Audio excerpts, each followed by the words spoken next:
So after hearing Uzi really wants to go to the finals, I kind of feel bad if we were to win. I just feel like in one way that it's kind of terrible that if I were to take it away from him. But at the same time, I know that I'm not gonna get the chance to come to Worlds very often, and this actually might be my last one. So now that I'm here, I don't wanna be gentle either. I kind of wanna just take what I think is mine and then go back to Sweden and celebrate with my friends. My word, might be the last one. We'll have to unpack that later. Welcome back to Fnatic versus RNG, where the plot armor heading into Game 4 is extremely thick. RNG got reverse swept in the LPL finals. Fnatic bounced back from 0-4 to qualify for the quarterfinals. And in the Clown Fiesta to end all Clown Fiestas, they take down RNG and win the first game of the series. And it's crazy now, because Game 2 was so heavily in Fnatic's favor, they didn't close it out. RNG, the same thing here in Game 3. Game 4, once again, we got to go straight towards the pick and ban phase, because Fnatic will be on blue side. And the last time they gave away Galio and the Jarvan, yes, they won the game, but damn, that was so hard. I have a few numbers for you really quickly. Uzi set the CS record at Worlds at 700 CS. He tied the highest number of kills in a single game at 19. He set the new record for damage per minute. He went 19, 2, and 5. Oh, and he lost that game. I mean, it's mind-boggling. That's the biggest thing about it. He died twice in that game. And the first one was to Fnatic's base turret. So that could very well be a tilting performance of past Uzi. We have to see if it's a tilting performance for present Uzi, because he says he's moved past that. The team does look right now to be in extremely high spirits, because remember, they were one team fight away from series victory, and a lot more losing has to happen, I feel like, to turn those smiles the other way. Yeah, it all comes down again to the early game of the next one here. Can Fnatic bounce back, get a strong early game, and suddenly start putting a lot of fear into RNG's minds? But I'm looking at this Galio Jarvan, because last time they valued taking away Caitlyn from Uzi instead of the Galio. They're on blue side again, so they can do the exact same thing, where they ban the Lulu, then they ban Caitlyn, then they ban Janna. But again, it's such a risky draft. Woo! I mean, the question will also be, was RNG okay with that, with the way the split push broke down later? And also, they have the opportunity to ban Gnar in the second phase if they feel like that is the problem. So I think knowing that we also have RNG, RNG is not on the blue side currently. The graphic on your screen is wrong. It is Fnatic who is on the blue side. And I like the adaptation for now for Fnatic here with Lulu Janna, not the Caitlyn. Instead of the option to do it, they have the option to ban the Galio as well and still look to first pick that Tristana. Now, obviously, if Galio gets banned away here, RNG can also just ban Tristana themselves. So far, no pivots from the previous game, and the question is this going to be a Taric again? Is this going to be something more valuable? Will the Gnar make it through the ban phase? sOAZ played phenomenal on that champion. 10 seconds left, and Jack, which direction are they going? I want to see the run back. I want to see the Taric ban into first pick Trist, into Jarvan Galio once again. You want to see that game again? Oh, they banned Trist. Denied it, unfortunately. Now, Fnatic, when it comes to Galio, it's mainly sOAZ who plays it in the top lane. Cam's only used it once in the mid lane, and that's one of the big questions here. Will Fnatic just first pick the Galio? Do they take the Jarvan instead? But then they still lose Sejuani on the other side. Like, it's a very hard first pick now that Tristana gets banned. Caps has to be willing to pick Galio. That's the only outcome that makes sense for Fnatic here, because if they can't trade the power of Trist for the Jarvan Galio combo, they have to control it themselves. Again, worst case, they can put a top lane for sOAZ. Even though not a lot of teams are doing that at the moment, it is an option. It's something that sOAZ has done twice here, as you mentioned. And when that was locked in, Caps' reaction is Cam, not hugely positive. A lot of pressure, a lot of weight on that kid's shoulders right now. We'll see whether or not he's going to play that Galio. No surprise there for the Jarvan for Mlxg once more. And we still now have these supports like Karma and Taric that goes up in priority, and even the Rakan with the Lulu Janna bans. And we have to see if Fnatic wants to grab the Karma again for Jesiz to try and get that strong laning phase. There's still a ton of AD carries here. Uzi can go for late game scaling, and that's what he's doing. Especially with the Janna and Lulu off the table, locking it in so early, but he's essentially making the bet here that the Varus or the Ashe from Rekkles, the other two biggest lane bullies available, wouldn't be good enough to put him in a big enough hole that Twitch doesn't become worth it. It's a big one here. Sejuani, no surprise for Broxah, actually had a very good game on it. We asked for him to be the main engage, and he actually succeeded with it. Taric coming in as well here. Against the Jarvan, it's very easy to time the Taric ulti, because you literally see the guy jump forward towards you and you click that ulti at the same time to try and make sure no one dies instantly. Small pivot as well. We see so often these sort of jungle AD carry support during phase 1 picks. Gonna allow RNG the option to ban some ADCs or obviously remove some off top or mid laners, which you've seen happen fairly frequently. And remember, for the previous game, Shen has found himself in those phase 2 bans very often. And they're also saving a support counter pick with this Shen. It is something that they would need to be able to get extra shielding onto Uzi 4, assuming they do get Galio Dove, since they can't get that same level of protection from their support. So I actually think the Shen here is quite a smart pick. It's just a question of whether or not they now target their bans towards top laners to prevent sOAZ from having a counter pick, knowing full well that the Galio could actually just be what they play against Shen. Exactly, there's definitely the option of the Galio top, but then Cho'Gath and Mlxg still open for him. They're actually taking away Taliyah on Fnatic side now. It's been Caps' pick so far, but they're respecting the fact that there's so much global with a Taliyah and a Shen to stop Fnatic from being aggressive in the early game.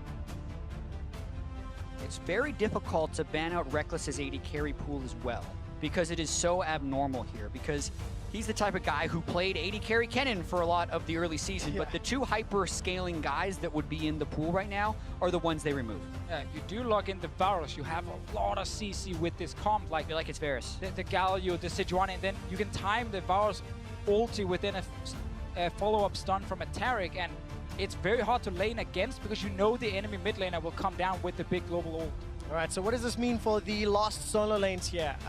Mid lane still an option, still a potential to flex this Galio. If you've got Galio in there, do they add any more globals? I mean, Rekkles has been a discussion. We've been flirting with the idea, but I guess it depends on what RNG lock in for mids. Exactly, and with the Taric here, it makes it difficult for RNG to go like Karma or Soraka, because again, they're looking at this champion that can actually set up ganks against them with his stun. And then, do you have to go non-Arden? And we look at Tamken's Braum, these kind of picks all of a sudden. There's still Soraka. That is a risky one now. Yeah, and the Shen can still ult the Soraka if Fnatic decide to dive him. So I feel like that's definitely a pick that slipped through the cracks a little bit, because it is what they used for victory in games 1 and 2. They opt that the Taliyah and the Rakan bans are more important, not wanting to give RNG Taliyah Shen, which is a lethal side lane combo. Okay. The size would be... I'm waiting for the actual lock-in. It's the Varus. That's the Varus we mentioned before we go all We all crazy hesitated. about the Would they Jin here. really? But no, they go for Varus. And that's, for the Ardent sensor usage, it was a big meta pick in the play-in stage. Also felt like it had a lot of success in scrims, but hasn't found the same type of success on stage. It's just a very strong laning pick. You have to get ahead in the early game, so when you walk into team fights with that Rage Blade and Ardent Sensor, you are such a strong carry that can actually kill whatever frontline is in front of you. Issue is always kiting around because you have no extra mobility, but there's a Taric ulti, there's a massive taunt from a Jarvan, from a Galio, and it is actually Caps taking that Galio in the mid lane. I'm glad to see this. Again, Galio and Taliyah have been 2 picks you can use now. Right, we'll see what Fnatic can do with it. They've got a severe lack of magic damage. As this game continues to play out, Corki will round out the RNG team composition, and they're going to have a lot of damage to try and deal with the split push in the front line that Fnatic can put out. Yeah, that is RNG's focus of this draft, is late game damage in a lot of different positions. And then also, the Soraka has shown a lot of success, so will Fnatic be able to burst through the Twitch and the Corki through Soraka shields and Shen shields? Because if they don't, they would be on an insane timer. It's feeling like Fnatic needs to smash the laning phase to win this game. I mean, that is one of the goals here with the draft, with Galio mid lane and the Varus in bot lane. RNG did not protect Ming early game.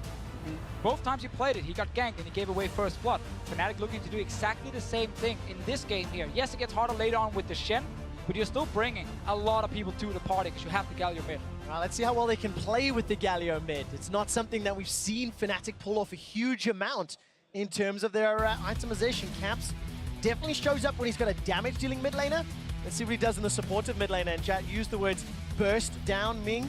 It's not a huge amount of burst. However, there is an insane amount of crowd control between Varus, Gnar, Sejuani. Like, there's so many options to lock people down. And Fnatic can be in a position where they have 3 pushing lanes in the early game. So when you think about the absolute cohesion of these late game team fights, things start falling apart. But Fnatic's goal this game is to get some early kills onto Ming, start snowballing ahead, have your Ardent Sensor on Taric by 20 minutes, take Baron, and win this game before 30.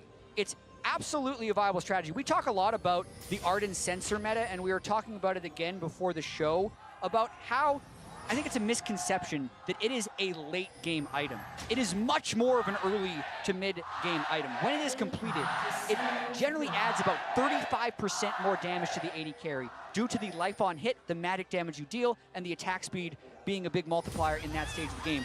Those flat numbers don't increase towards late in the game, so at end game it's going to be a 10 or 15% damage increase. It's all about Jesiz getting the sensor with the Fnatic power spike with the lead if they want to win this game. We see right now trying to be even safer in lane, going for cleanse on the Twitch here, meaning there's no barrier you got to get through as well, but he's respecting the amount of CC on Fnatic's side. Like, all 5 members can actually bring some crowd control. They get Ming for now. A very cheeky dazzle over the wall there from Jesiz, I believe just outside of vision. Doesn't result in anything else, but it's another game that starts off with some shenanigans.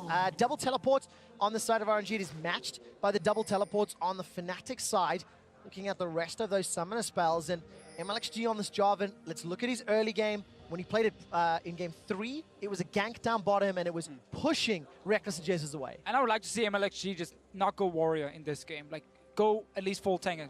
If you're gonna go warrior, skip the black cleaver. Like, you don't need more damage when you have Corki and Twitch in the late game. That is already fantastic for you. And if he's going for the squishy build, Rekkles late game can still kill him, even though he's basically a single damage dealer.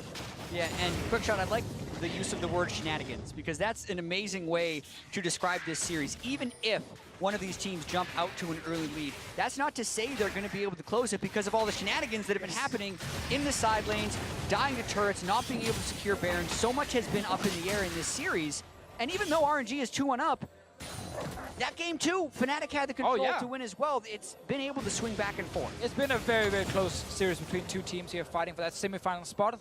If you win, you get to face SKT, who won 5 games against Misfits yesterday. Uzi and Ming trying to see if they can rush level 2 first. Meanwhile, though, we gotta look top lane now, because with the Gnar here, Fnatic do have the option to once again try and actually get sOAZ rolling in the early game. And Mlxg, he's up here to try and prevent it. We've seen Mlxg and Broxah trending towards top lane fairly often, fairly early, and there's not enough distance from Broxah to close. All right, sOAZ going to get caught out by that Shadow Dash Taunt teleport being channeled by Caps. Insta-flash from sOAZ, the burn's not enough to kill. Now, is there enough to turn this around? Idol of Durand, rather Shield of Durand, locks down 2 members of RNG. The interrupt, first blood's available, picked up by Broxah. Flash away from Mlxg, he's going to survive. Broxah doesn't go for the tower dive. And Xiaohu does not opt to match the teleport in that 2v2. Also, critically, sOAZ skills up leap at level 2 once again for the possibility of that gank. Mlxg had 1 HP when he stayed alive right there, but Caps, second game for him. Ever since he joined Fnatic on this Galio, his first move is instantly TP top lane to try and turn around a gank. He has shoved in the top lane, but we have to watch the origin of this play. Broxah starts on Scuttlecrab as Mlxg sneaks by. They chain the CC onto sOAZ before he flashes, but since sOAZ isn't one-shot, he jumps away and flashes, can't follow. But then it's a 2v2, and RNG just used all of the spells they could. Level 3 was Caps, level 2 was Xiaohu, so that's why he opted not to match, and they pick up 1 kill. Unreal they didn't get that second. So close here for Fnatic, but what a start. We talked about this before the game. When you just win that insane game 3, if you get a great start to the next game, suddenly that confidence and momentum just keeps building, and you can start making better and better plays. We opened the segment from the ad break, and I kind of made a joke about plot armor. Gotta remind everybody that RNG were 2-0 up in the LPL finals this summer against EDG, and then they got reverse swept. We heard the analyst desk breaking it down at the end of the last game. Now, it is far, far too early to say that that's going to happen now. However, first blood, confident plays from Fnatic on a composition that needs an early advantage. That's what Fnatic have to do more of to steamroll ahead and make this Galio, Gnar, Sej combo work. Yeah, and I really want to see if Mlxg plays around bot side, because that's where Fnatic is going to get their biggest advantage. What happens in so many of Fnatic's successful games is they actually do an early gank, top or mid, then they just collapse everything bottom lane. They're going for the 5-man dive this early on. Oh, this is so scary. Uzi's going very low. Ambush is going to buy some time. Teleport has been completed by sOAZ. Mega Gnar's going to have time out. Flashes away from Ming and from Uzi. Jesiz is tanking up the tower. That's the first kill. Another to Broxah, second of the game. Ming's running for his flash. There's no plant. There's no flash. Broxah hops over the wall. Kill will be secured here, and it looks like it's going to be donated to sOAZ. Getting more of these plays here. The Galio able to push in the mid lane, then walk to bottom lane, and of course sOAZ didn't TP back to his top lane. Saved it for this specific play. And so smart that he's waiting and waiting for the flashes, and then they suddenly turn. And I think it was a big miscommunication on the side of RNG, where Mlxg was in transit, and Uzi and Ming decide to run out, while Mlxg goes in, because either you stay under the turret, or you all desert the turret. But right here, Uzi and Ming both wait in camouflage as much as they can before flashing. And it's important the minion waves are here, because the tower hitting the minions, they haven't hit champions yet. It's not until now when Jesiz hits the champion, he's actually tanking the turret. So because they were waiting and waiting, they didn't end up taking too many tower shots, and Mlxg just kind of jumped too early. And also, Uzi has cleanse there. I actually think RNG should have just stayed under the turret, teleported in with Xiaohu, and played the 4v5, but by scattering, they give 2 kills to Fnatic, and a lot of that is from the patience of Fnatic that Deficio mentioned. RNG was expecting a much more ambitious dive. Let's also remember now that TP is gone from Xiaohu's side. He's in the mid lane though. Caps, what are you doing? Oh, Caps gets shut down for some reason. Why would you not just recall? Major pathing mistake on the side of Caps. Donates a kill to Xiaohu's Corki. And that could also be inexperience on the pick. They had to do the first pick, Galio. Caps has to bring it out. His roaming plays have been sound, but thinks he's tankier than he is against Xiaohu, Shen, Corki right there, and gives up a free kill. I don't know. Maybe, misclick on the minimap. It looked like there was another dive being set up.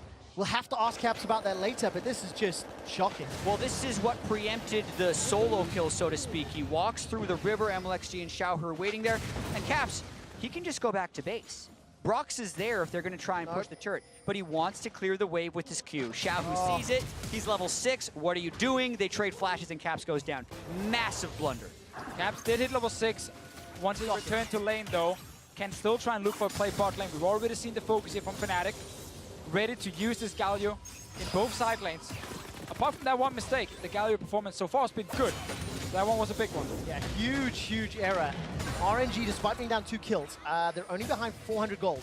That's thanks to a large CS advantage for Letme in the top lane, as well as Xiaohu in the mid lane. All of that attention in those other lanes is allowing RNG solos to farm up. And this game, we gotta keep tracking the globals all the time, because there are 4 teleports, and then there's a Shen ulti, then there's a Galio ulti as well, to try and move from lane to lane. So a lot of things to keep track of for us and the teams in-game. You gotta make sure you have the perfect timers here. Fnatic will know that the Shen ulti is available, so the next tower dive is a lot harder to execute. Yeah, and the question is, can they even step up to the turret to get the large amounts of damage? Because that's how you start the snowball, is you get the first turret down, you keep the Twitch starved, but they didn't even kill the Twitch in that, and they didn't get kills onto their own bottom lane, so they don't actually have a huge advantage to play around.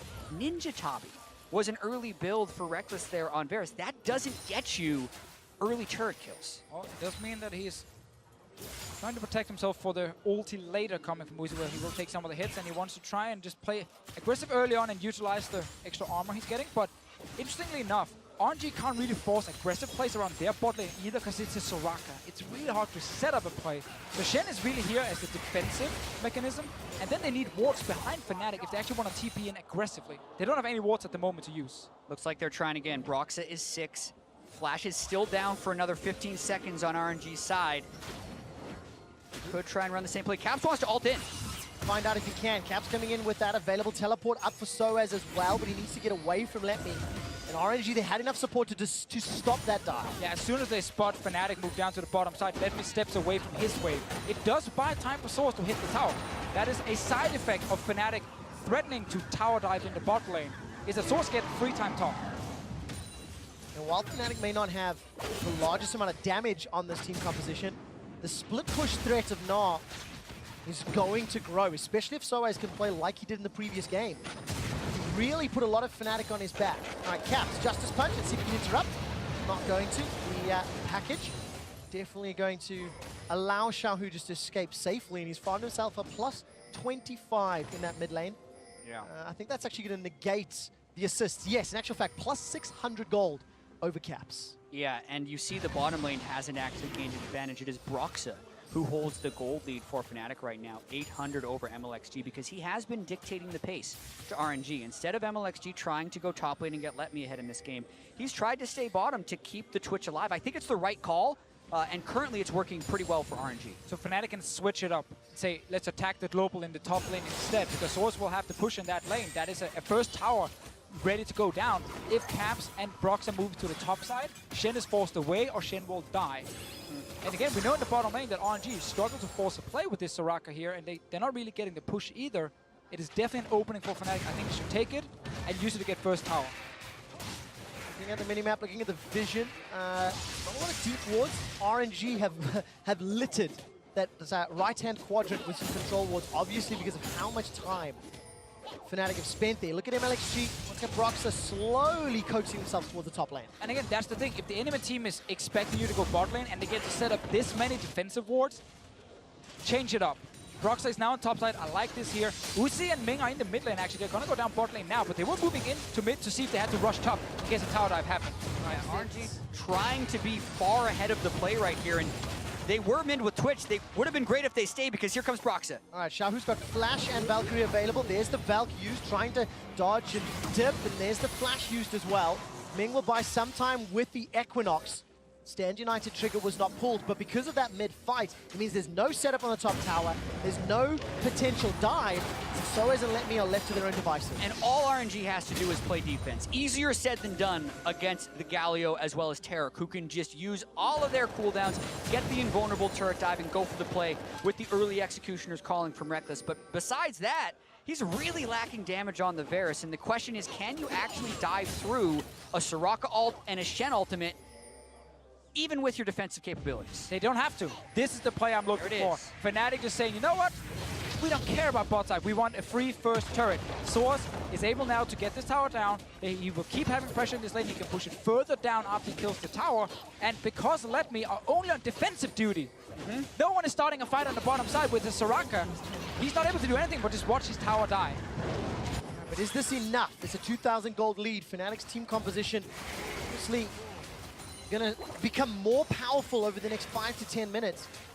And then it starts to become scary. And then Fnatic needs to start worrying about the Corki and the Twitch as they get to the 2 and 3 item spikes. Yeah, that is a lot of time still. These tanks here are so good in the mid game, but the base damage they have is still very high.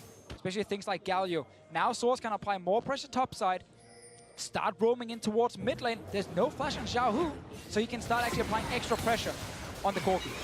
Yeah, and RNG, if they want to break this cycle, need to get harass damage down onto anyone who is trying to make these rotations. And Fnatic doesn't actually have to die, because that's what RNG is built to try and defend. They just need to keep their 3 pushing lanes and be earlier on the rotations to get more people in front of the turret, because the wave clear for RNG is good, but not great, as long as they can keep attacking the Shen.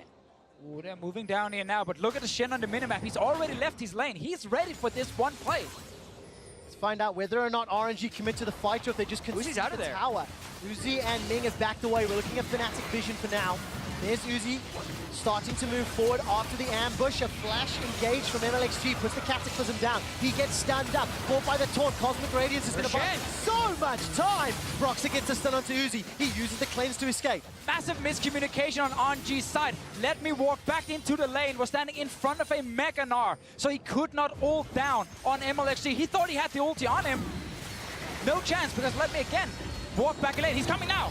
Here comes the package with Shen! All right, that's a defensive flash from Rekkles. The taunt comes down. Hero's Empress does nothing to save Fnatic. RNG get their first kills of the fight, and it's a double. They turn the next ones around. That's another for sOAZ. sOAZ has joined after completing his teleport on the tower. Xiaohu gets taken down. Caps and sOAZ trying to turn this around. sOAZ's running into Fnatic territory as flashes are used to escape. Oh, he got him! Rank tags onto Ming. He's already used the flash. sOAZ will be able to gnaw out and look to crunch down. The sOAZ has already used his flash, though, and the tower still stands. Ming's going to keep trying to heal up with those star calls, and sOAZ playing very far forward. Black Cleaver's completed, but he's got nothing further to follow up. Yeah, chase in the end doesn't result in much, but we have to talk about the dive and fight that was. So the miscommunication comes through at the very first place when you wonder why RNG is doing this if Shen isn't in position, because you thought Shen was back to jump in on the Jarvan for this play.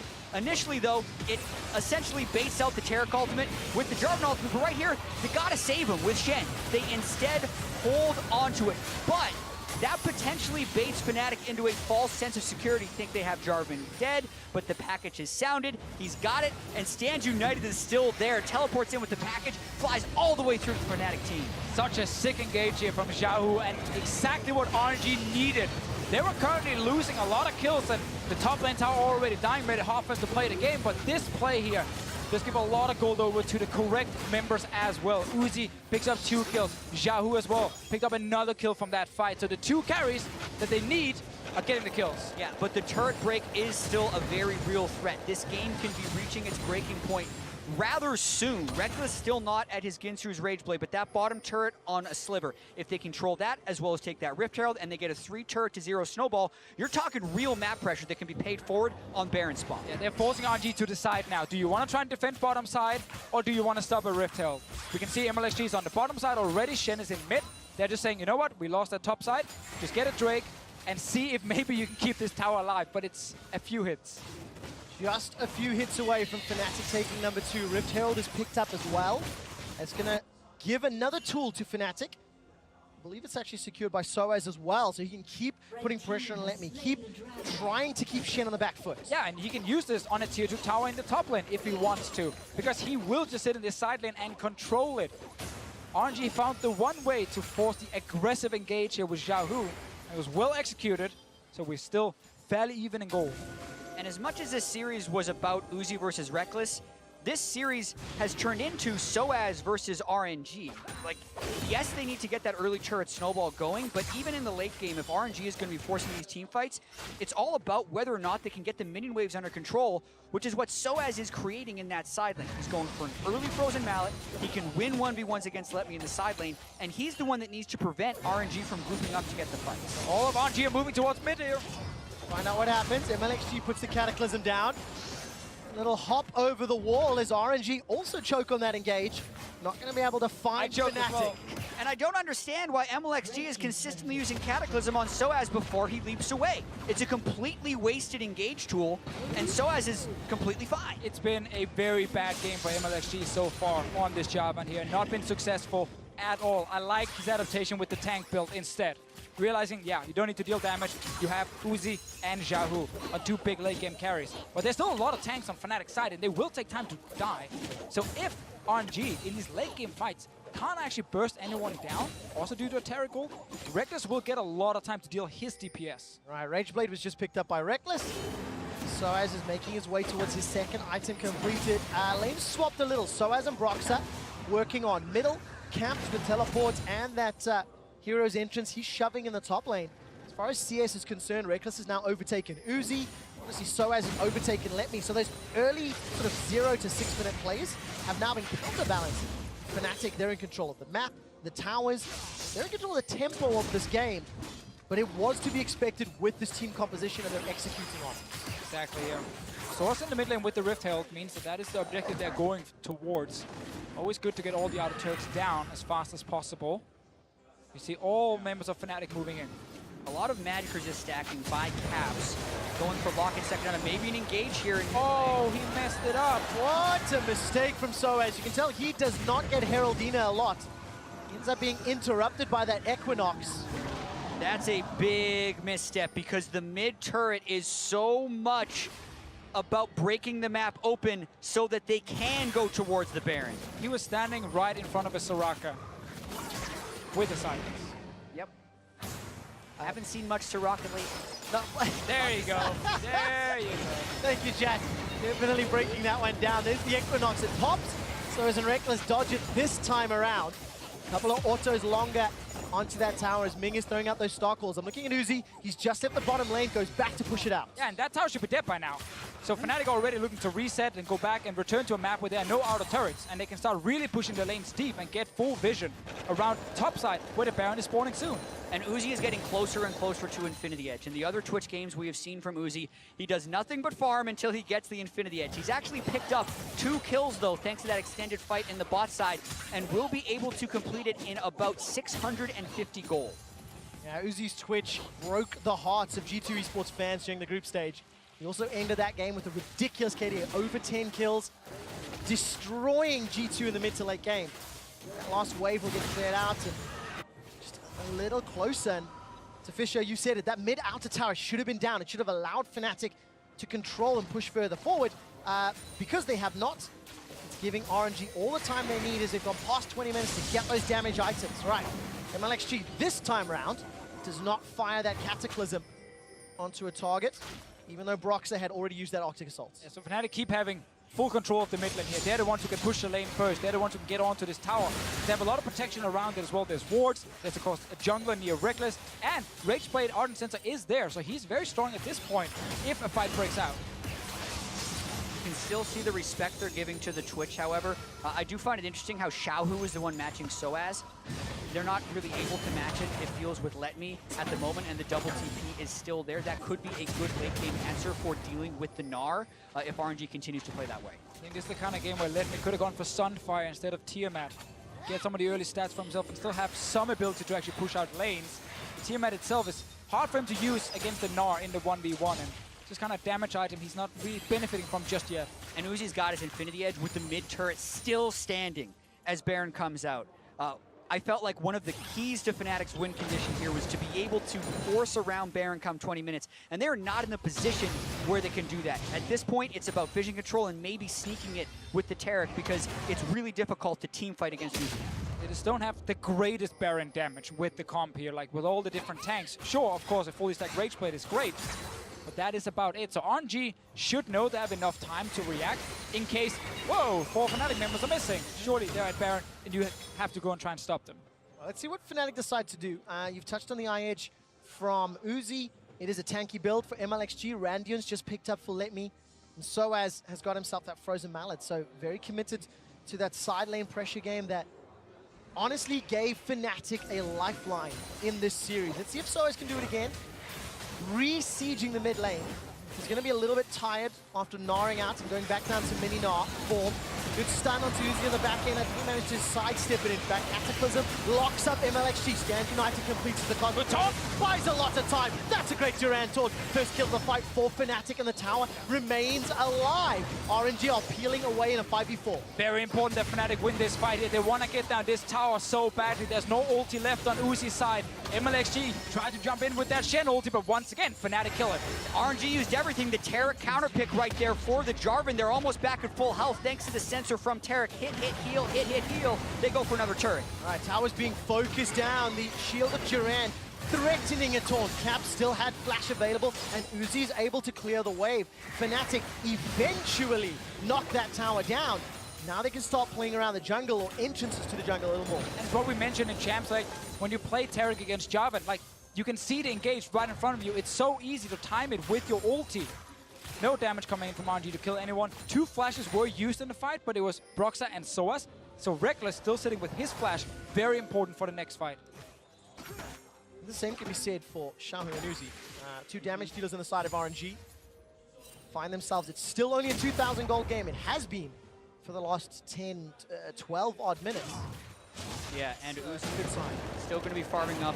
Fnatic not even pulling back for the Cloud Drake, which I think would have been really easy to take after that. Saying they don't care about it means Xiaohu's just going to pick it up. Second Cloud Drake doesn't mean that much, but it still is more control for RNG picking this up. Just going to give them the option, I guess, to move between those lanes a little quicker. Eventually goes down.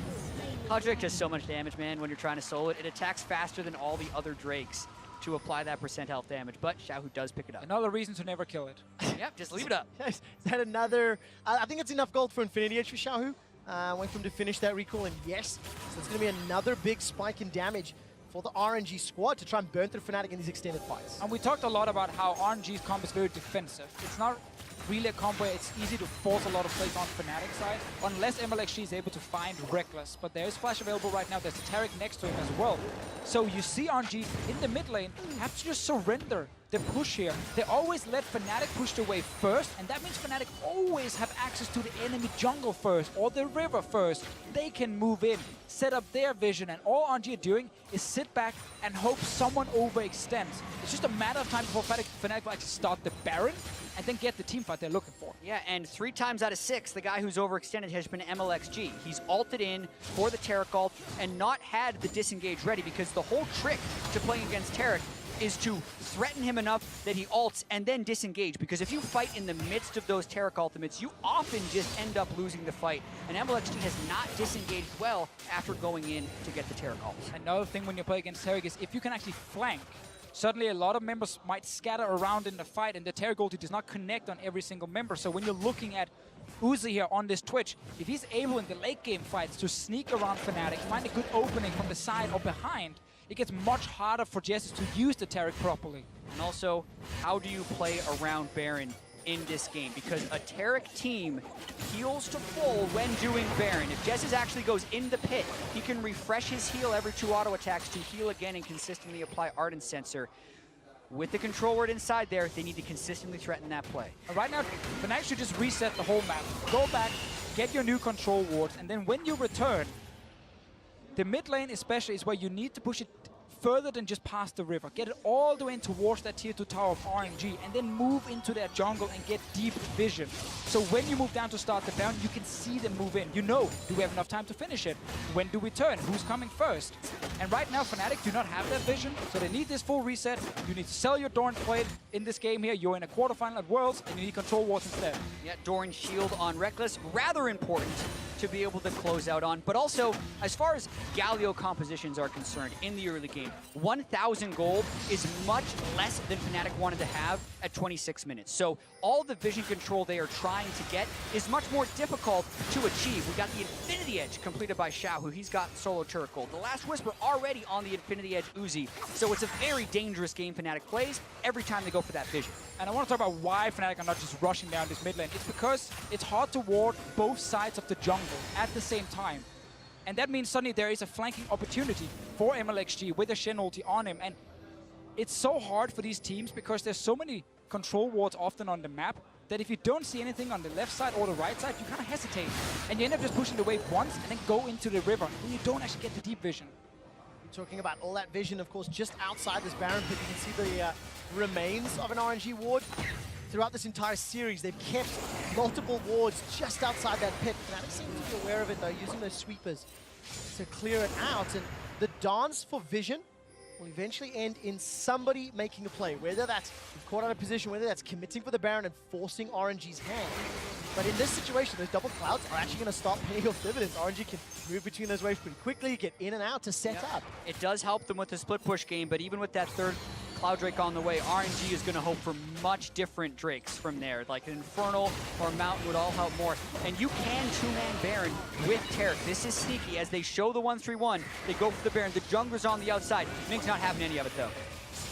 I really like that call from Fnatic, but it didn't work. It's too easy, though, for RNG to walk through their own jungle because they have vision there. They can see what's happening. They're like, we're not going to face check someone at the moment.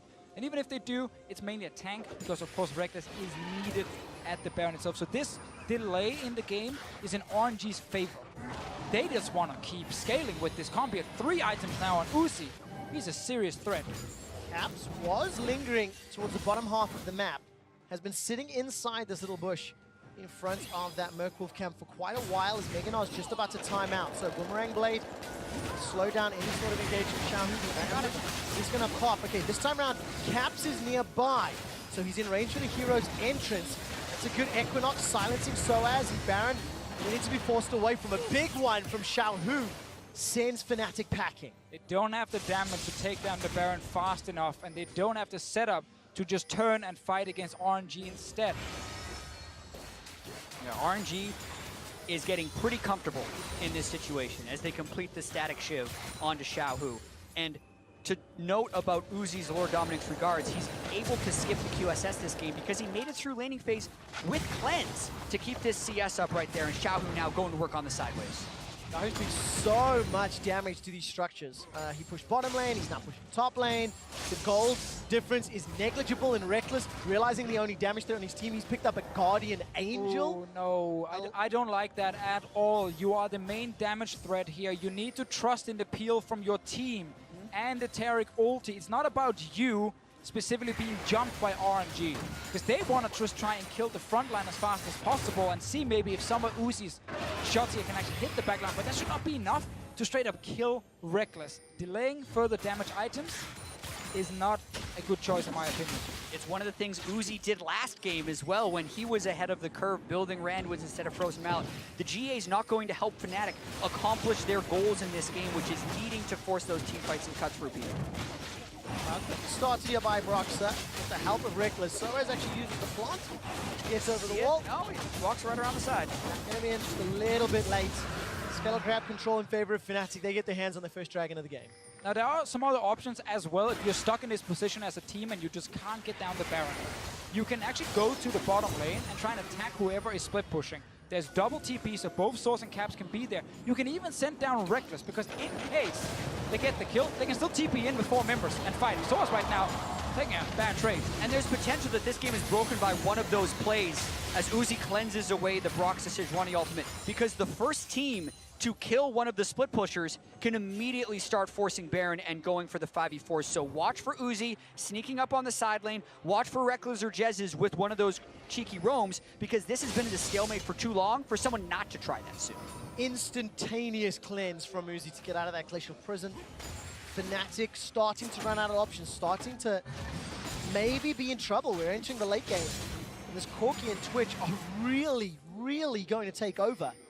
Now, admittedly, there are still tools, right? Multiple taunts, crowd control, cosmic radiance. So Fnatic, they can still win team fights. It's just significantly harder. And there's another thing here. At some point, you got to take the 50-50 at Baron and just say, you know what? We're not doing anything. Even after the last steals? Even after the last steals, it is still a 50-50. It's better than letting the enemy carries get to 4 to 5 items by just sitting and letting them farm. This could be it. They're starting it now. That RNG ward once again spotting Fnatic at the end of the pit. Martian standard comes down from Mlxg. RNG are around. Xiaohu, by the way, making his way from the bottom lane. He's going to start teleporting. sOAZ fires out the... You get the teleport, you're fine. They've now stopped Xiaohu's ability to match sOAZ in the split push because they gained a teleport advantage. That's a decent win for Fnatic at this stage in the game. Game of inches. Can Fnatic play the map well enough to take advantage, though? That's the next question. Well, we know that sOAZ, if he's against the Shen, he's winning that one hard, and he can actually start putting pressure on towers in that 1v1. So they're hoping Letme goes down to the bottom side with his global, and sOAZ can match that. And this game is in stark contrast to the frantic nature of the previous 2 games. Like, we had both Fnatic and RNG have large leads that they were unable to capitalize on and get it swung back on them. But this game, no one's made the plays, or the mistakes for that matter, to get the large leads and to have that happen. But then you have to think about the overall team compositions and what RNG's goals were in this game. They were the ones that just wanted to be extremely late in the game, and they are getting what they want. Exactly. Fnatic's comp was winning fights. They could actually risk going into enemy jungle and have Mlxg engage onto them with the Taric nearby and just brute force their way in to clear out that jungle and stop RNG from just constantly walking in, place a ward over the Baron, and just say, yep, you're not doing the Baron, we keep stalling. And Xiaohu is huge this game. He's almost at 6 items.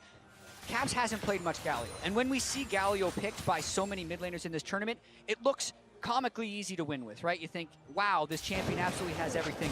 But those teams put so many hours into perfecting that strategy and knowing exactly how to play Galio. We're not seeing that type of map control from Fnatic in the mid game. But here they go on to Baron. Once again, Xiaohu doesn't have TP, and he just showed against sOAZ. All right, Xiaohu and sOAZ trading blow for blow. sOAZ about to Gnar out, flashes over the wall. Rocket's not going to be enough to kill him, but that's Summoner Spell blown. Teleport's available for him on the Baron fight. All of RNG is still around here. They want to try and force Fnatic away from that Baron. Mlxg is there.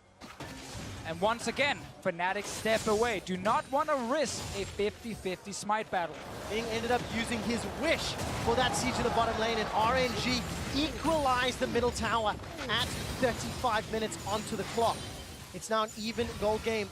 Basically, 500 difference in Fnatic. They just don't seem to have the answer. And we've had this conversation about whether or not you should 50-50 Baron a lot. Because conventionally you think if you play perfectly, we never have to risk a 50-50, and that's why teams get constantly criticized when they go for it and it gets stolen away. However, if the 50-50 Baron is your only chance of winning because not opting into it means the other team will outscale and split push, you have to be willing to go for it. And you also have to train how to secure Baron, which is the worry for Fnatic because it does not seem like they have been very good at that. Controlling where Mlxg goes, making sure they're getting the vision, making sure they're forcing the other team into desperation plays. And that's another reason that all the 50-50s in the series have gone to RNG, because they do it so often in the LPL. Again, the push and the vision is really the biggest problem for Fnatic. Like, once you start the Baron and you don't have that set up, you're kind of trapping yourself. Also against the Twitch. How are you ever going to turn on the Twitch if you're sitting 5-man together in a Baron pit? So again, that's another reason why Fnatic are so scared to actually stay in there when RNG show up. Early in the game, they could have brute forced their way into the jungle, try and force a fight, get full vision control, and then maybe push towers or go for Baron.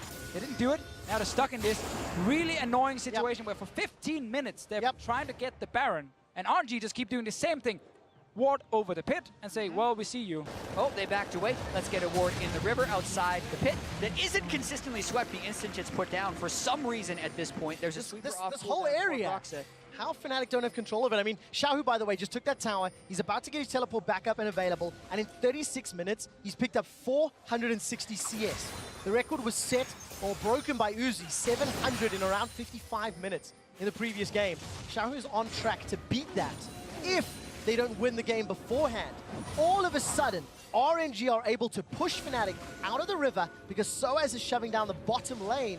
RNG can challenge some of that vision. Again, sOAZ is another opening for Fnatic. If they can make a play around him, send Galio down there, put Rekkles in the bot lane with him, and try and gank whoever he's facing, especially if it is the Corki, and be ready to TP into the Baron pit with your two members, the Galio and the Gnar, in case RNG are trying to rush it down as an answer. And Xiaohu has completed his Mercurial Scimitar. He's actually shredding sOAZ right now until sOAZ can complete that Randwoods and the entire teleport cooldown. Go again.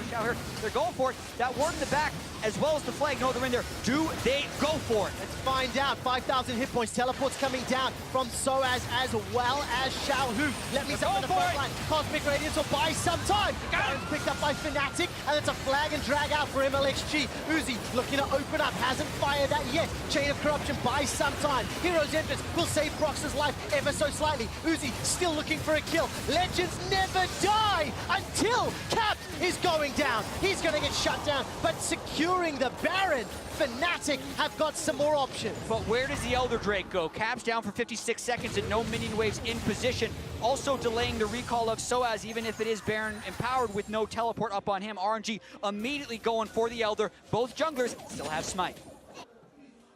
See, Broxah is here with the blast cone as well, but giving up your life for this one is always a tough one. You have the Baron buff. They already got the Baron smite. Broxah doesn't even go for it. Only 2 Cloud Drakes over on RNG's side, but there's still the burn obviously coming in from this Elder Drake here. But now both teams are sitting. Fnatic was like, we finally got the Baron buff, and now we have to respect the Elder Drake buff from the other team, and they might actually not be able to do that much with this one, because now they got to really respect the engage. Yeah, let's talk about the concepts here. You're trying to stop Mlxg from getting in range for smite. That's why the Sejuani ultimate is used onto Broxah. But Fnatic doesn't actually have enough damage to Baron, and it becomes the true 50-50, with both junglers getting their smite off, and Broxah being the one to finish it off. And then the fight after that, RNG is really strong in team fights with the items on Xiaohu and Uzi, so Fnatic is in full disengagement. Almost impossible for Rekkles to sit there and auto-attack, because there's always someone either landing, you know, the spray and pray from Uzi, the long-range rocket from Xiaohu, or potentially a taunt from Letme. So Rekkles not able to compete with the Twitch, and no one can really compete with a late-game Twitch who gets to open up with that ulti on multiple members. Yeah, and there is a strange feeling in this game of inevitability that RNG is just going to hit late game and then get the fights. We like him already, baby. They're there. They're 38 minutes and they have full builds on both of their marksmen. Can they actually get the fight? Because if they get picked off, we're going to game 5. All right, Ming is going to flash away to safety. Glacial Prison buys some time as Letme's the man that gets targeted. Fnatic need to win this game to stay alive. If they don't pull a rabbit out of the hat, they will be eliminated from Worlds 2017. Xiaohu continues to chase forward as the Chain of Corruption dissuades any further chase. sOAZ continues to go low, gets to Gnar out, and Mlxg gets stunned against the wall. Big ult in. Will buy a lot of time. Cataclysm locks all of Fnatic into the pit. Nobody has died again. Uzi is once again the target as Cap uses the ultimate to escape. A flash forward from Uzi. He gets one. Broxah's poison. That's a double. Turn his attention. Cap will be next. It's a double kill for Uzi. Cap will be run down, shot down, and killed. RNG fight 4. RNG been waiting and waiting all game long for this one team fight. They got full items on their carries and they run straight at Fnatic. That might be all it takes. If they keep this minion wave alive, they will be able to end the game during these death timers. Nothing Fnatic can do. Jesiz stands down the barrel of 5 members of Royal Never Give Up. They are tearing down the Nexus turrets, and the last Fnatic member falls. Guangzhou is on their feet. Legends never die. When Guangzhou's calling out your name, RNG advance to the semi-finals. And there may have been 18 minutes of that game where nobody dies, but it was all a matter of time until RNG could get that one fight. Fnatic did not have the late game. They were banking on getting a pick on Xiaohu or Uzi so they could maybe make a push with Taric, but the later that game got, the more likely it was that RNG would be in semifinals. And Fnatic just almost felt like they ran out of options. They had no play left in the book other than just try and take the 50-50 smite, but it ended up happening so late in the game that as soon as we actually saw the play, there was already full items on Xiaohu and Uzi. And speaking of this RNG team playing the slow match, 10 kills in a 40-minute game is unlike any RNG we have seen at a World Championship before. They can play defense and outscale instead of jumping into unnecessary team fights time and time again. And that has been critical in so many of their victories on their path to the semifinals. So much focus on the defensive vision, the setup to keep stalling. They will now face SKT in the semi-final. Another team who also wants to play for late game, so should be a very good one. But Rekkles and Fnatic, it is so tough. 0-3 in week 1. Bounce back week 2, make it all the way into the quarterfinals. It's the first team ever to do that after starting down 0-3. Setting records, but the Cinderella story must come to an end. Fnatic are eliminated from Worlds 2017. RNG, they have themselves yet another shot at SKT. These two organizations have history, have a World Finals history under their belts. And Uzi will have one more shot. For some difficult emotions on the side of Fnatic, but let's be honest, they were the underdogs. It's a team that has struggled, but until today had risen to nearly every single threat in front of them. They were the underdogs, but it was a close series. A lot of games back and forth, hard to predict who was going to win the single games we saw. Even with the big gold leads, it wasn't necessarily locked down and you were going to close it out. Yeah, and that's one of the hardest things about being a competitor in these World Championships is everyone loses except for the champion. So they have to have this moment. And Fnatic getting the applause of the fans on stage. Absolutely huge credit to the fans here in Guangzhou, cheering on not only RNG, but Fnatic as they take to the stage. Rekkles struggling to get up, and we heard it, emotional words, emotional stories. He actually said, this might be my last Worlds. And it is the Summer Split MVP of the ULCS who missed the final in the ULCS. Moved on to Worlds though because they won the Gauntlet. Very tough moment for him here, wanting to win the World Championship so badly, overcome by emotion. You feel it in the room, you feel it in the venue. Europe are eliminated from the World Championships, but by God did they go down with a fight. Yesterday Misfits, today Fnatic. The crowd here cheering on. Of course, the all-Chinese squad advances to the semi-finals. And that's going to be very, very spicy because RNG, they have some areas that SKT could punish, but maybe this SKT might not be able to. I mean, turn that around. There's definitely a lot of areas from SKT that RNG can punish. That should be a super close semi-final, and I can't wait for that one. Well, what a game, what a day. RNG, they earned that spot in Shanghai. Let's send a dash on the analyst to see exactly how they closed it out. Earn it they did, quick shot, and this Stadia went from 0 to 100 as that final team fight came to fruition. You called it out at the beginning of the day. Two team fighting teams clashing head to head. It was gonna come down to a momentous fight as it did. Let's take one more look at this game winner. 39-30, RNG taking it all. And effectively, this is just the late game composition from RNG that's coming online. They have the Corki, they have the Twitch, and not even 5 Ninja Tabbies can slow down the amount of damage that they're about to output. And the big one here is watch Uzi. He positions right behind, and the Taric ultimate is there, but it fades right as he arrives. And with the cleanse, with the Soraka behind him, he's able to just push everybody back, create so much space for the rest of the team to follow through. And one team fight's all it took for Fnatic to be eliminated. And honestly, you know, while the game was played very slowly, it was always in RNG's favor that it was going this slow. Because when you have essentially the one damage threat comp, and it's a Varus who's going to struggle to actually get involved with all this dive that's going to be flying at him, with the Jarvan, with the Shen up in his face, it's going to be so tough if you get to that stage where Corki is putting out massive amounts of damage, as is Uzi on this Twitch, and I just felt like Fnatic kind of gave it over to RNG pretty easily. It never felt like they were really trying to push the tempo in this game. It didn't feel like they were actually looking for those picks, and something that I've really harped on throughout this entire series that helps you get those picks is vision control. And time again, throughout this entire series, they failed to sell basic items, Doran shields, Doran's rings. Every single game, Caps and Rekkles sat on those items instead of buying pink wards, instead of helping to control vision. And we've been teasing the matchup all day. The two AD carries, Uzi and Rekkles. As you see here on your screen, Rekkles still reeling from the loss itself, but I have to mention the crowd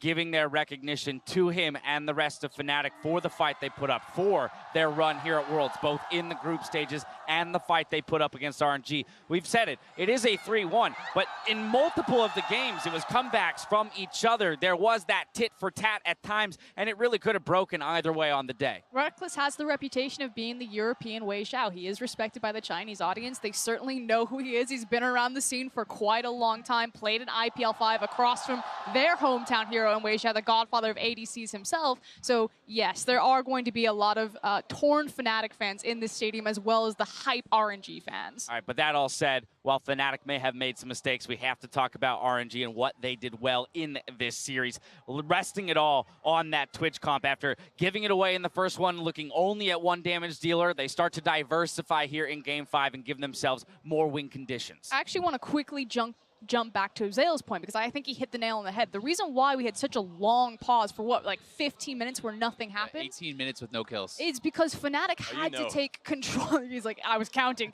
18 minutes, 23 seconds. Is because Fnatic had to pressure that Baron, but they didn't have the control wards, they didn't have the vision control, so they could never approach it successfully. Meanwhile, Xiaohu was just clearing up every single side lane, and Uzi's grabbing all of those items. That was the onus on Fnatic, and they fell short. Well, I feel like Fnatic constantly did this throughout the series as well. They drafted themselves into a position where they could get ahead. Like, they had to be more proactive than they were. The vision did not allow them to do so, and as a result, you go into the same team fight against RNG, which in a lot of the games had a superior team fighting composition. And if you don't execute on the parts that are necessary for you to get the gold lead that you need to beat them, then that last fight is going to happen time and time again. Uzi on stage currently being interviewed for the Chinese crowd here. Those are the cheers that you're hearing. Rekkles, again, still, but again, to me, that's a competitor, right? That's what I'm seeing on the stage right now. Somebody that feels every time he wins or loses, no matter what happens, it actually internalizes. Yeah, and I can relate to that feeling. You know, having lost that at tournaments, it does completely feel like you've lost your year. It destroys you, and you have to now take that drive, and Rekkles has to take this drive and use it to just hope to improve, right? To drive you towards the next year, to getting better and better, and to trying again. And you can do that, but as a pro player, your life is very difficult and is completely devoted to winning. And so if at the end of the year you don't actually get the goal you want, it feels like your entire year just went down the drain. You wasted a year of your life almost, because he's back at square one, and that feeling is gut-wrenching, where he's thinking, should I retire? Is it done? Where do I go next? Is there even a possibility for me to keep shooting higher? And we can just hope that he does that. He keeps going and makes his legacy a very positive one. The answer there, right, is to take the time. Don't make those decisions now. Let it ruminate, make those decisions later. And while Rekkles remains on stage, we're going to toss it down for a quick interview with RNG support. Shocks, take it away. Thank you very much, guys. As the crowd erupts, I'm here with Ming after that fantastic victory, only dropping one game in the series. Ming, did you ever feel like the series was in danger after you guys lost that third game? 你们刚刚在输掉第3局比赛之后，有没有觉得说可能会输掉这个 BO5呢？我觉得我们输到第3把的时候，应该是心情有点低落吧。但是我们后面开始比赛的时候，把心情调起来了，然后而且我们觉得我们第4把阵容的话，打到后期的话是能赢他们的。 After losing the third game, we were a little bit disappointed, but we were able to adjust our mentality and then come back into the 4th game. We knew that we had a better team comp in the late game, so we were able to win the game. Well, an important factor in those team comps was Soraka, the first time we see it here at Worlds. Why do you think it was a good pick in the games you played today? 你今天多次选出了就是奶妈这个英雄，那为什么一直在选索拉卡这个英雄呢？是有什么特别的原因吗？我觉得，因为前面2把是因为奶妈可以打风女，然后第4把的话是因为觉得奶妈比其他辅助英雄选出来会好一点，因为我可以远处给那个飞机大招，然后他单带的话会很无敌那种。 So for the first 2 games when I chose Soraka, it's because that Soraka is kind of a counter to Janna. And the 4th game, it was the best support out there because when we had a Corki, and it was easy for me to just use my ult and then help our Corki split push. And you had a great game as well. Together with Uzi in the bottom lane, you guys have been crushing it, and now you're going up against Bang and Wolf. What can you tell me about that matchup? 所以你跟小狗在下路的话配合都很好嘛，然后这局打得很出彩。那你们接下来将要迎战的对手是 Bang 跟 Wolf， 你有什么想法吗？我还是保持好发挥吧。然后打上他们的话，他们下路也很强嘛，因为我看他们比赛看的也比较多，然后也很稳。然后我们下路老总跟他们打的话，我觉得下路我们2个打好的话，应该也是能赢他们的。2个打好能赢他们。 So I think that Bang and Wolf are very strong opponents, and we need to keep on performing consistently. Even though they're very strong, if we perform very consistently, I think we still have a really good chance of winning against them. All right, fantastic. Thank you very much, Ming. Thank you, Lexi, as well. Through all the crowd noises, back over to you guys. Thank you very much, Shocks. They will have a tough task ahead of them as they face SKT in the next round. Bang and Wolf, a very strong duo to go up against. But I want to continue talking about this RNG roster and what they've done today. Let's talk about a few more of the members, right? Key players in terms of creating that victory. The guy that I really want to talk about and start with is Xiaohu, particularly because of the Corki pick. The audience didn't erupt just because it was the Corki, it was because it was Xiaohu's Corki. Now, this pick is super important because when RNG lost to Team WE in the spring final, they said that it was because they didn't have a late game damage threat. So Xiaohu actually went to his champion pool, got the Corki because he thought it was the perfect answer. And the next time that they ran into WE in the semifinals before the summer split, that was the pick that allowed them to finally overturn that team and make it into the finals. So it was a huge thing to say, like, okay, it's a game-winning moment. We need to go late. I'm going back to the Corki. So you can highlight Xiaohu, but for me, I think the game winner was someone that was a very mixed player here in Mlxg, because if you look at game 2, they should have lost. That was a Baron steal. If you look at game 3, they should have lost. That's 2 more Baron steals. Had those 2 steals not happened, that would have been 2-1 Fnatic being up, and I think this would have been a massively different series. This was so much closer than I think the result speaks to it, that the performances from the players, even though they weren't super solid every step of the way, they were just so critical at the right times that I feel like it was such a varied series for you to watch and just kind of wonder, how did it all happen?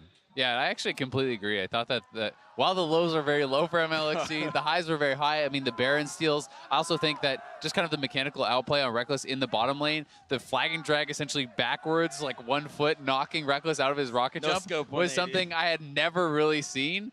So definitely has some very impressive plays. And here we have Rekkles. He's gotten up. He's feeling better. And during the interview with Ming, Rekkles able to get up, recognize the crowd as they recognize him back. Massive respect to him, what he's done throughout his career. We hope to see him continue, but only time will tell there. As we talk about the series as a whole, you know, and the highs and the lows for every individual, if we're going to recognize players on Fnatic, for example, I think sOAZ has to be talked about. I mean, this is a guy, remember, I'm going to go back to the group stages again, right? When we talked about the mentality, this is a guy who had to struggle with some of his own demons in that moment. run it back through groups. And then here, when they're on the verge of defeat, he has to be the one with intelligent plays to keep them in it. Yeah, and it was also on his signature Gnar pick. This is a big favorite of him domestically. He was like 9-1 on it domestically, and then comes out huge in this quarterfinal, single-handedly almost winning them a game a couple of times. So huge props to sOAZ to overcome not only the mental hurdle, but then convincing his team so they can trust him that he can carry. I actually think in that specific game 3, no other top laner in the world would have been able to pull off what sOAZ did, because nobody has that playstyle. He's been doing this every year, always trying to 1v5, escaping a million people at the same time, and it actually pays off in a quarterfinals match.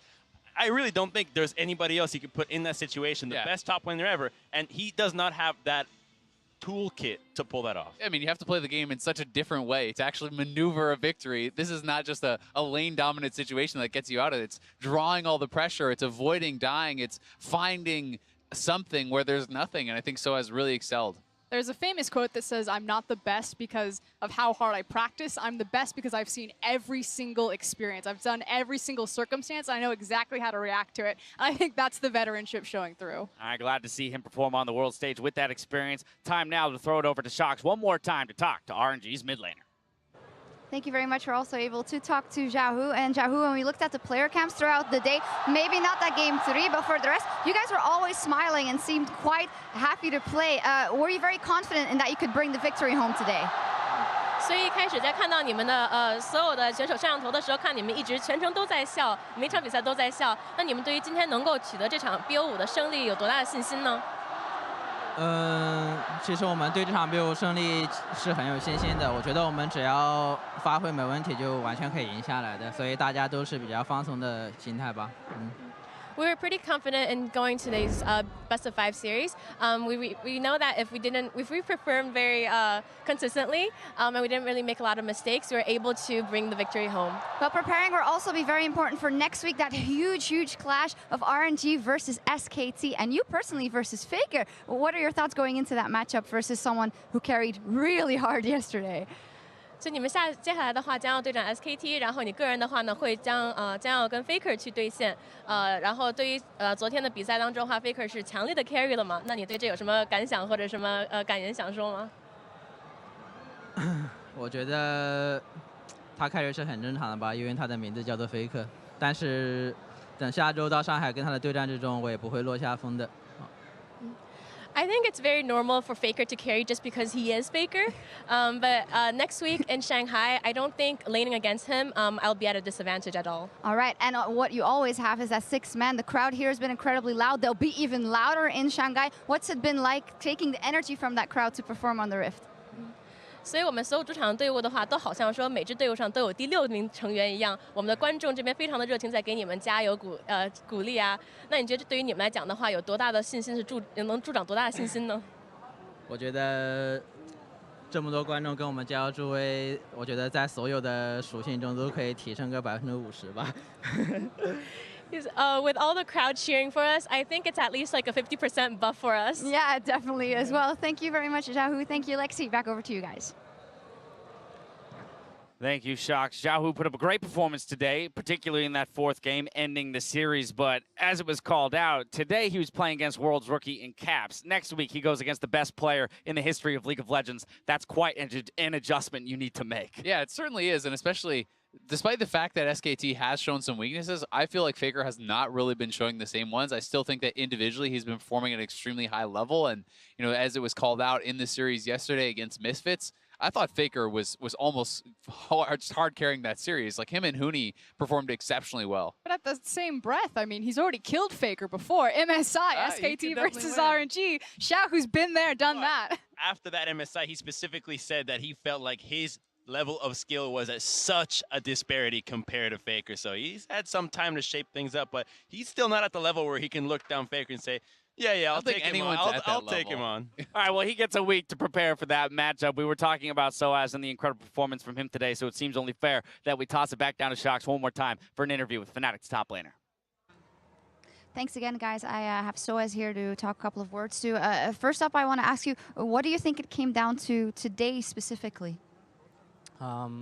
probably like decisiveness. I don't know if it's an English word actually, but yeah, decisiveness. Yeah, I felt like most of the games we had the lead actually, but we didn't really know how to snowball it because they are not really contesting anything, and I think there's like a clear, like we had some good things, but then we just misstep or misdo something once, and then we just lost like 2 games when we had like big leads. So yeah, we are just not decisive enough in terms of what to do and not to do it sometimes in the games, even though we had like most of the time leads. Yeah. Do you think that has, or you can think about that a bit more clearly just because you do have a couple of rookies on the team and that this is the first year that you guys are coming to Worlds together? Do you think that makes it easier to kind of swallow? I don't think so. I think there's a lot of it that it will be like Rekkles, Jesiz, and me that could have noticed. Like for example, the Vayne game. Like I think we could have win it 100% if we are just actually sieging. We were saying in the game that we couldn't like siege, but we are so far ahead that I think we could have. So yeah, there's like the bound thing. This is the same game. Like I think the Vayne game was the most winnable one. We are just like thinking wrong about how to approach the game, I think. But besides that, I think in every single game there's just a mistake of everyone, you know. So I don't think it's like it was necessarily someone in particular in today's games. There's just team mistakes overall here and there, and then just like we just threw the game at some point in every single game. Yeah. Yeah, it's obviously hard to think about that in the day itself, but when you take a look back at the year as a whole and where you guys came from, the kind of falling down at Rift Rivals and then still coming here, making it out of groups, making it to quarters, that 3rd game even, it's been crazy. How do you look back on all of that? Well, before going to Worlds, we obviously expected to like get off planes and all this kind of stuff. Getting out of groups was really difficult. I think we had a fine group, in my opinion. I think we could have, like, first we could have been a lot better. It's best of 1, so anything can happen. But I think if we had the right mentality and coming out of for these best of 1s, we could have probably like take more wins and like don't need luck and Longzhu winning all their games to like make it out. So today was more of like eventually showing that we are like an actual Go team and we didn't get there because of luck. Most of our games were really close against RNG. I think it could have go either way. So I'm sad because we it was so close, like most of our games, and we had leads. So it was like it was really apparent to us that we could win all these games. So this was the sad part. But in the same time, we made every single game like pretty big mistakes of like just throwing. So yeah. I thought you were going to end with that you're still glad you were able to show something, because you did in the end. Not sure. All right. Well, thank you in any case for the interview and for making a great run at Worlds with Fnatic. Thank you very much, sOAZ. Back over to you guys. Thank you, Shox. One of the players who's been around longest of all, right? And you can see the wheels turning there as he tries to, replay the series in his brain and identify what went wrong and where they could have made bigger decisions. And he called it out himself. I think it was on the veterans. I think it was on us, the 3 veterans, to identify some of the things and where we could have made, bigger moves to taking the series. I mean, backstage, I was talking to Papa, debating about sOAZ, and he's actually the most accomplished Western player of all time, with more titles than pretty much anybody else from NA or EU. Yeah, he's also had a lot of world success here too, and I think that's a big part of that. It's not just his regional dominance, it's that he has been able to hold up internationally when many others were not able to, and I think he nailed it. I do think it came down to decisiveness. It was not that they were massively outskilled. It's not that they had no chance in this series. It certainly was just decision making, but that's one of the most difficult parts of the game, is understanding what is the best decision in any given circumstance, right? Because there's so much going on in any game. There's so many complexities and little minute details that change which decision is the correct decision. And, even the Vayne thing I thought was pretty interesting, because Vayne is thought of as this awful seed champion. But as he said, with the lead that we had, we maybe should have been able to do it anyway.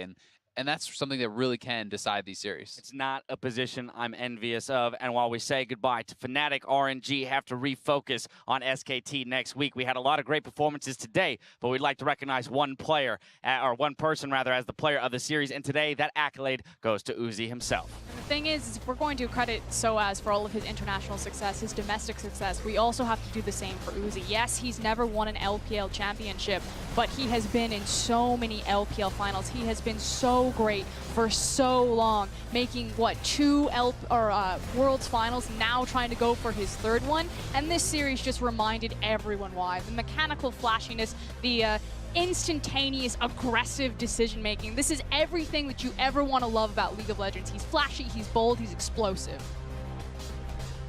Definitely agree. I mean, he's been at the highest levels for so long, and it's kind of funny, you're talking about, well, the high highs. He also does have some of those low lows, dying to the turret, kind of tanking that up. But he's a player that I think you get both from because he has so much confidence in his own play, and he's willing to take these risky plays. He's willing to go for something that many people would consider 50-50, but he has the confidence in his own play to pull off them. You don't see great success without great failure. Yeah, that just means he outplays you whenever he wants. If he's made a mistake, he's just said he's only outplayed himself. You cannot outplay him. Not today. All right, but here's the thing. He's been to 2 World Finals. To get to his 3rd, he's going to have to go through SK Telecom T1. With our first semi-final match locked in, let's go ahead and pull up that bracket. RNG are headed to Shanghai, where they will face the reigning champions in SK Telecom T1 on October 28th.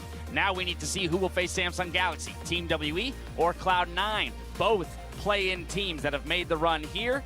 Who's going to take it? How are we feeling about this matchup? I mean, everyone should know how I feel. I've said from the very beginning that I think that Team WE are the strongest LPL team. We saw a great surge from EDG at the end of groups. We saw RNG just take down Fnatic, so I expect decisive and dominant victory from WE tomorrow. Yeah, at this point, I'm taking Frost's word on the LPL after seeing what RNG did. So what she said, completely agree. I mean, I think coming into the quarterfinals, everyone was saying that the #1 seeds were going to be favored across the board. And despite the fact that we have had some very back and forth matchups and the upset with Samsung, I still do have the confidence that WE should take this series based on what they showed in groups. But I think it could be a close one. And I think that where Cloud9 could get an in is through the draft, because they have shown the ability to adapt. They have shown the ability to innovate. And if you can actually pull out a pick that can get you some wins, as we saw in Misfits versus SKT, if you have the confidence to believe in yourself and kind of go for these off-meta picks, you could maybe make something happen. And I don't think it's just draft, because sOAZ was mentioning that the decisiveness was what was lacking out of Fnatic today, but Cloud9, to contrast that, decisiveness has been their entire motto this tournament.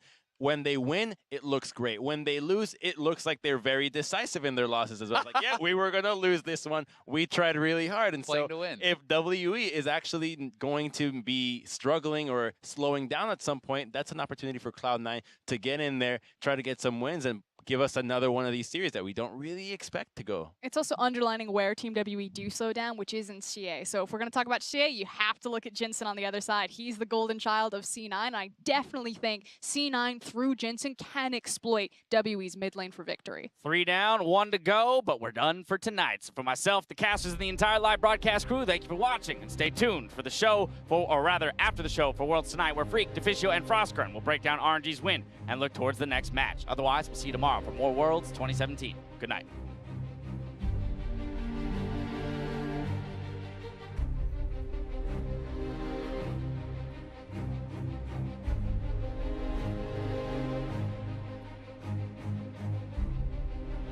RNG will find out if they can make their run, if they can set up that rematch with SKT in the semi-finals. Cosman right there with the summer spells, and now they're going for Uzi. All right, there's a flash and a rocket jump available. Uzi's not going to be able to do a thing. Uzi's going low. The barrel's held. He gets one, manages to rocket jump away. Mlxg's trying to channel. Flash forward from Broxah. Gets the barrel. Oh, she's knocked out. And Royal never give up. Win game 1. Ming survived just a few seconds longer. He's escaped. Mlxg now. Look at down. Caps in a 1v3. 5 members of RNG in the pit. Barrel takes it down. Uzi, Ming, RNG, they haven't done it. And Fnatic are down 0-2. We have a replay ready for you guys that I would like to ask Jat and Deficio's ability to analyze. The lid wasn't on. That was the big mistake. But he's got a Guardian able to bring it down. Uzi is free hitting everybody on Fnatic. Get him, please. No flash. No flash. Knock him away, and Cap's not here. He's running for bad.